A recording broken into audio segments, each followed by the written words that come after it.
মতিঝিল কার্যালয়ের কাউন্টার থেকে সঞ্চয়পত্র এবং প্রাইজ বন্ড বিক্রি বন্ধ করার সিদ্ধান্ত নিয়েছে বাংলাদেশ ব্যাংক।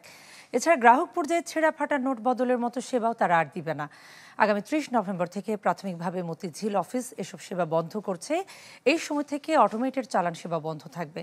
বাংলাদেশ ব্যাংক বলছে পর্যায়ক্রমে ঢাকার বাইরে অন্য সব অফিস থেকেও আর এসব সেবা থাকবে না। তবে বাণিজ্যিক ব্যাংকগুলোর এসব সেবা দেওয়া নিশ্চিত করতে তদারকি বাড়াবে বলেও জানায় কেন্দ্রীয় ব্যাংক।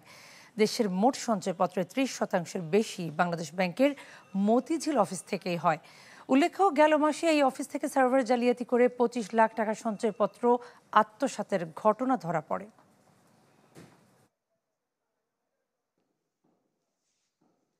যেহেতু এখন সঞ্চয়পত্র কমার্শিয়াল ব্যাংকগুলো বিক্রি করছে, এখন পূর্বেও করতো, এই কারণে বাংলাদেশ ব্যাংক যেহেতু এটা তার কোর ফাংশনের মধ্যে পড়ে, এই জন্য এখন থেকে বাংলাদেশ ব্যাংক কয়েকটি সেবা বন্ধ করে দিচ্ছে জনগণের জন্য। এর অর্থ এই না যে জনগণ সেই সেবাগুলো থেকে বঞ্চিত হবে।